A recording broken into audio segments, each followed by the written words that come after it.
सखा वासुदेव से वार्तालाप करना चाहती हूँ।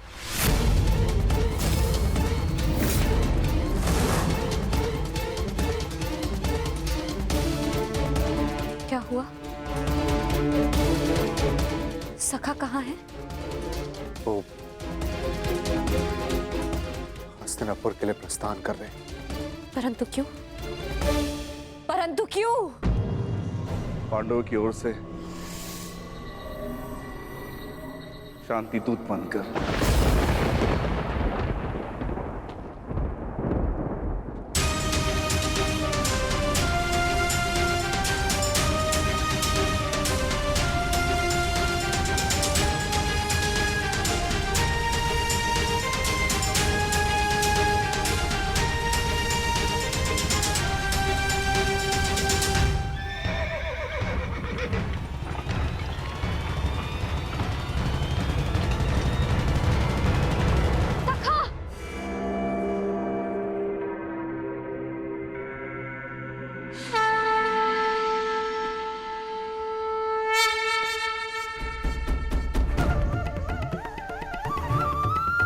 क्रोधित हो अपने सखा से?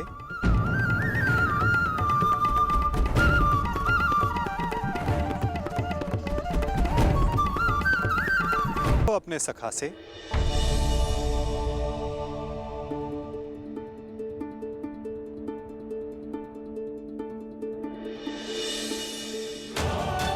मुझे लगा प्रस्थान कर गए। भला अपनी सखी से मिले बिना मैं प्रस्थान करने की सोच भी कैसे सकता हूं? जानता हूं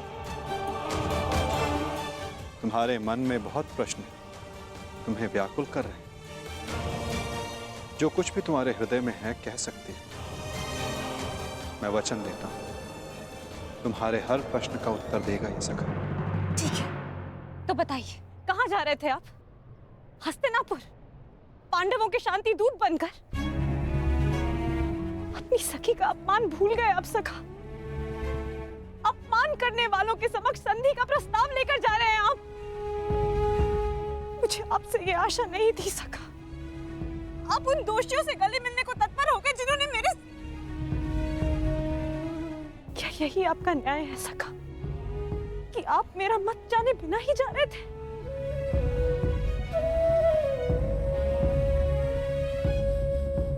नहीं सखी, ऐसा नहीं। मैं भली भांति जानता हूं कि तुम्हारा मत क्या है, और मैं तुम्हें वचन देता हूं कि तुम्हारा मत और मंतव्य दोनों ही पूर्ण होगा सखी। और इसीलिए मैं हस्तिनापुर जा रहा हूं। जो कह रहे हैं मुझे समझ नहीं आ रहा है सखा। मैं शांति दूत बनकर इसलिए जा रहा हूं सखी क्योंकि पहले संदेश हस्तिनापुर से आया है, परंतु अभी शांति प्रस्ताव स्वीकार नहीं हुआ है। मैं इसलिए जा रहा हूं ताकि कोई ये ना कह सके कि शांति प्रस्ताव होते हुए भी पांडवों ने आक्रमण किया, या फिर शांति प्रस्ताव का उत्तर नहीं दिया। मैं आपके इस उत्तर से संतुष्ट नहीं हो सका।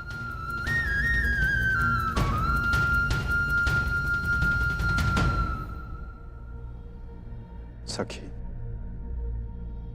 मैंने तुम्हें यह कहा था कि मैं तुम्हारे प्रश्नों का उत्तर दूंगा, परंतु संतुष्ट होना या ना होना ये तुम पर निर्भर करता है सखी।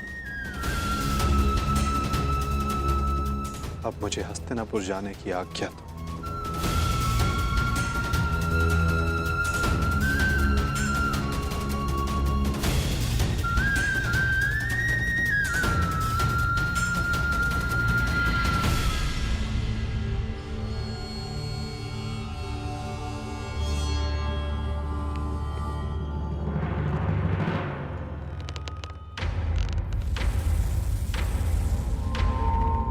कहाँ थे पुत्र?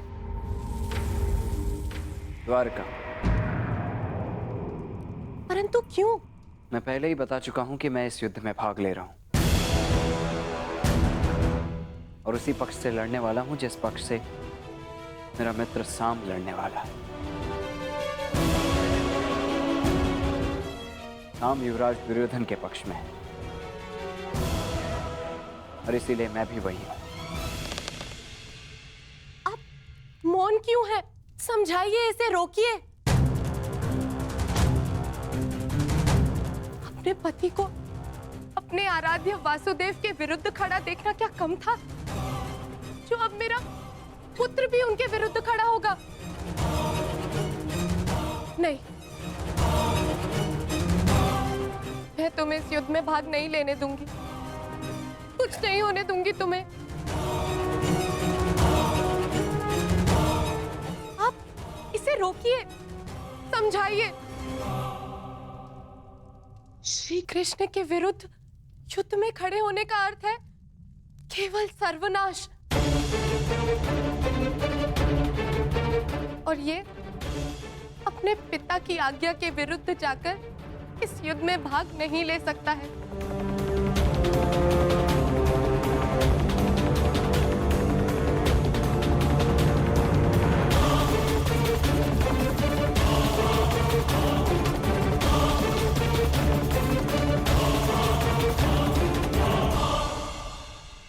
जब तुमने मुझ पर बाण छोड़ा तो तुमने मेरे सीने को लक्ष्य बनाया था, परंतु तुम्हारा लक्ष्य थोड़ा चूक गया। उसमें तुम्हारी भूल नहीं थी, उसका कारण तुम्हारा धनुष था। तुम्हारा धनुष संतुलित नहीं है।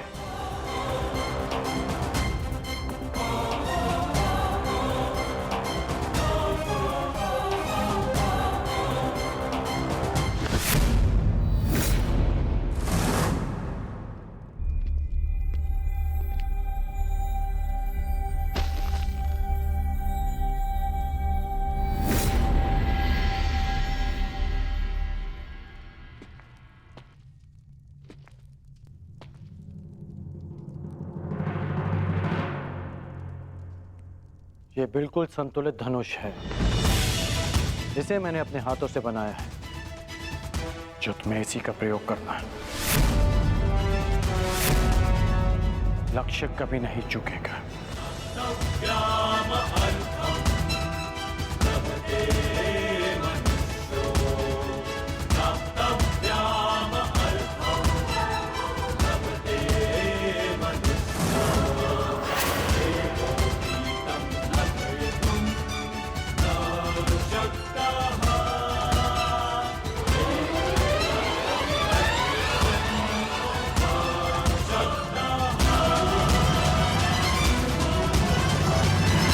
हस्तिनापुर की ओर प्रस्थान कर रहा हूं। मेरे वापस लौटते ही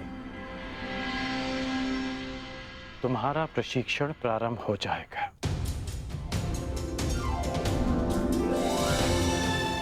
कदाचित हमारी सोच में मतभेद हो,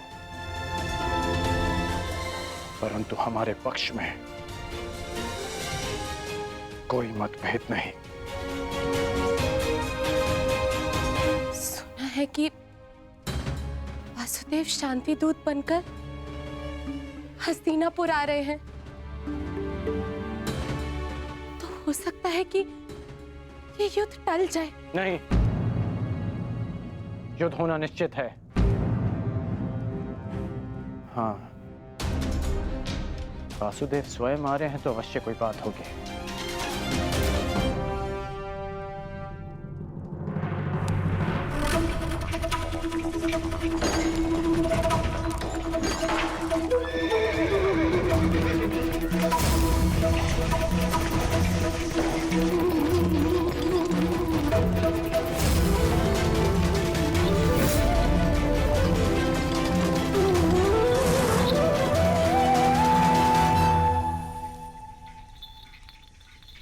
देख रहे हो दुर्योधन, ये कोई साधारण धातु नहीं है, बहुत विशेष धातु है ये, जिसका आविष्कार असुरों ने किया था देवों को बांधने के लिए। इससे सक्षम और कठोर कुछ हो ही नहीं सकता उस छलिए को बांधने के लिए। अब उसके आते इसी से उसे बंदी बना लेंगे।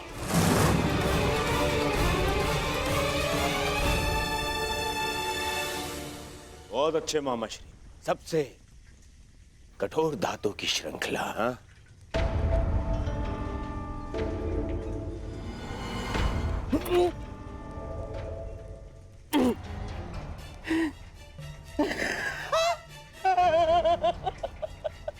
देखो, मैंने कहा था ना तुमसे।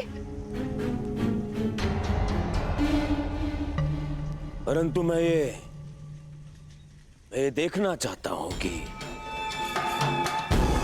ये कितनी कठोर है।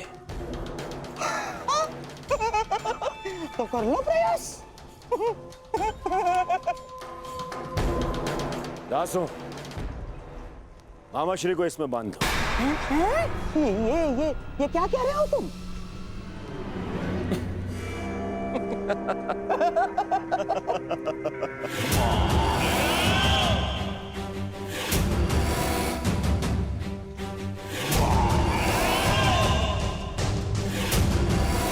मुझे श्रृंखला से बांध दिया जाए।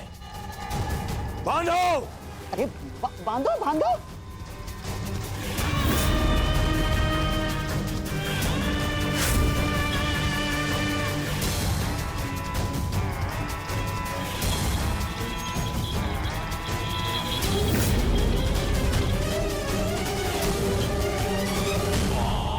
अब देखते हैं ये श्रृंखला कितनी सक्षम है।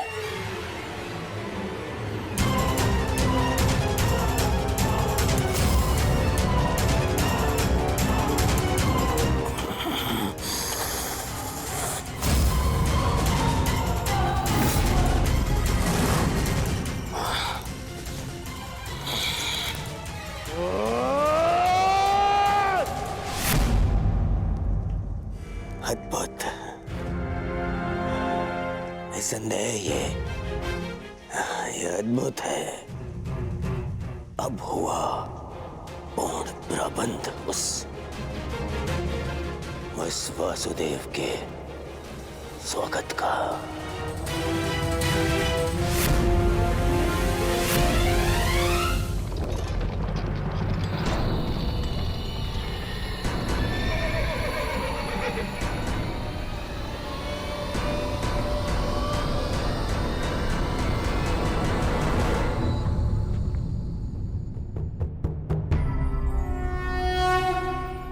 देख रहे हो दुर्योधन, ये वही छलिया कृष्ण है जो अपने चाल में, अपने छल में सबको फंसाता रहता है। ग्लानिर्भवति भारत। आज ये स्वयं मेरे रचाए चक्रव्यूह में फंसने आ गया।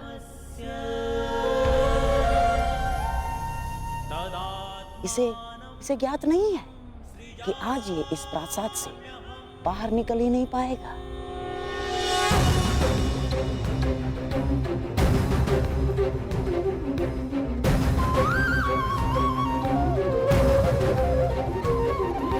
यदा यदा हि धर्मस्य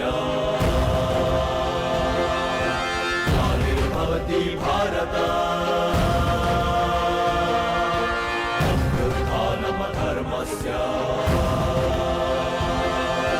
तदात्मानं सृजाम्यहम्।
नमस्कृत्य नरं चैव नरोत्तमं देवीं सरस्वतीं व्यासं ततो जयमुदीरयेत्।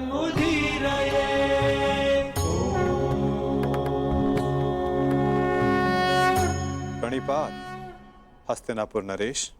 कल्याण हो वासुदेव। प्रणिपात गंगापुत्र। कल्याण हो वासुदेव।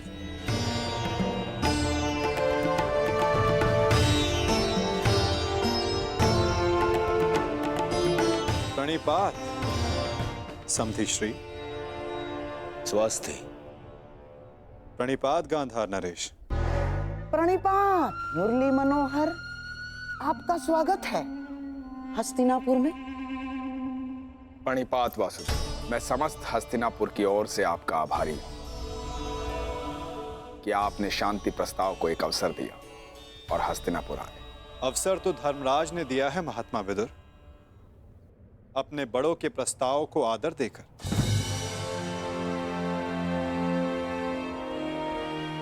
मैं तो बस उनका संदेश यहां लाया हूं। वासुदेव, संदेश अपने स्थान पर है। मुझे तो आपको हस्तिनापुर में देखकर ही प्रसन्नता हो रही है। मुझे ज्ञात है युवराज, और आशा भी, कि आपने मेरे स्वागत की सारी तैयारियां पूर्ण कर ली होगी।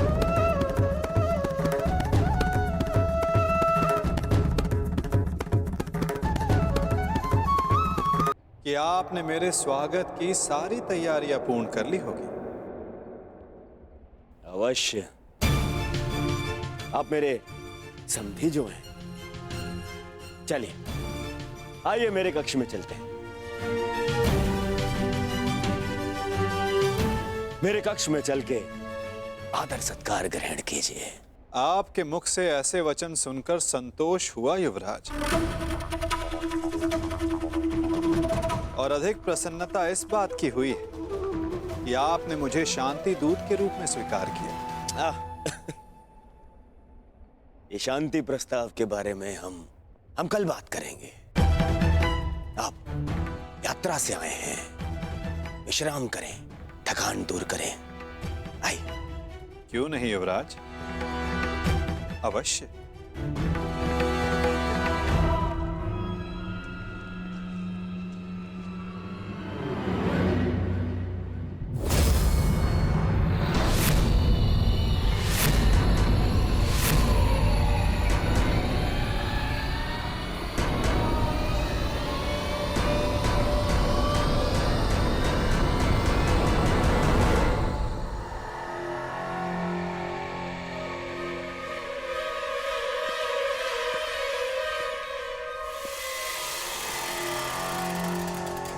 क्या हुआ वासुदेव, आप ठहर क्यों गए? मैं आपके सत्कार भाव का सम्मान करता हूं युवराज, परंतु मैं शांति दूत हूं, शरणागत नहीं। और वैसे भी पांडवों ने मुझे अपने पक्ष में चुना।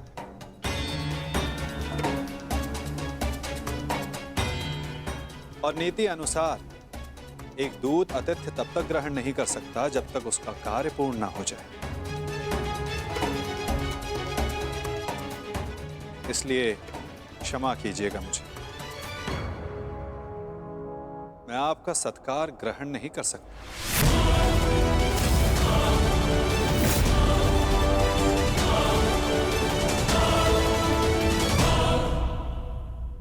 परंतु फिर आप कहां ठहरेंगे? आप उसकी चिंता ना करें युवराज, मेरे पास अपनी व्यवस्थाएं हैं। आइए भी ना वासुदेव, आप हमारे यहाँ पधारे, हम धन्य हुए। हमारे यहाँ आकर हमें कृतार्थ करें। हमने आपकी ऐसी व्यवस्था की है वासुदेव कि आप हस्तिनापुर छोड़कर कहीं जाएंगे ही नहीं। ऐसा कुछ नहीं जो सदा रहे, और ऐसा कुछ नहीं जो सदा ना रहे। तो फिर मेरे यहाँ होने ना होने का क्या अर्थ रह जाता है गांधार नरेश?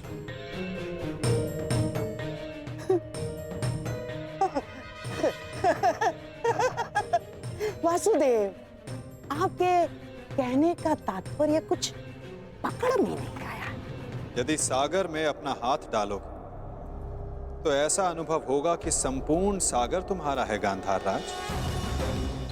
और यदि उसी सागर को मुट्ठी में बंद करने का प्रयास करोगे तो कुछ नहीं पाओगे। हाँ, यह अवश्य हो सकता है कि उसमें डूब जाए।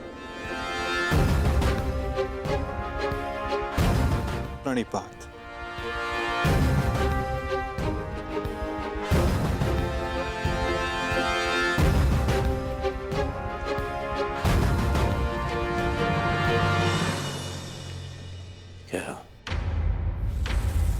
क्या चल क्या रहा है इस चलिए के मन में? कहीं से हमारी योजना का भान तो नहीं हो गया? शांत रहो दुर्योधन, शांत रहो।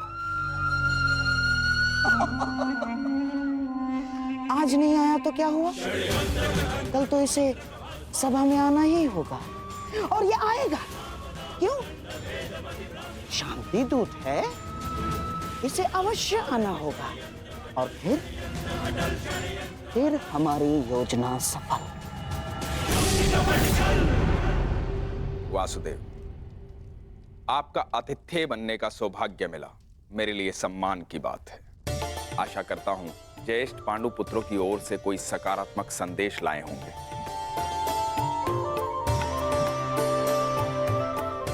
संदेश तो मैं लाया हूं महात्मा विदुर, परंतु वो संदेश मैं कल सभा में सबके समक्ष रखूंगा।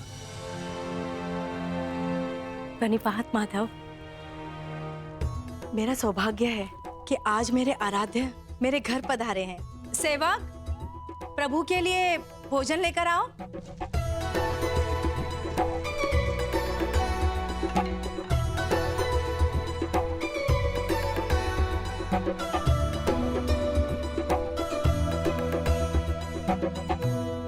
भोग लगाइए प्रभु।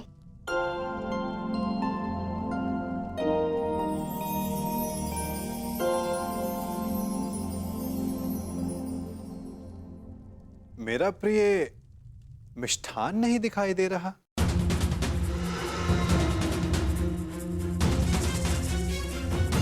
जानती हूँ आपको मिष्ठान बहुत प्रिय है वासुदेव, परंतु जब से कुलवधू का राजसभा में अपमान हुआ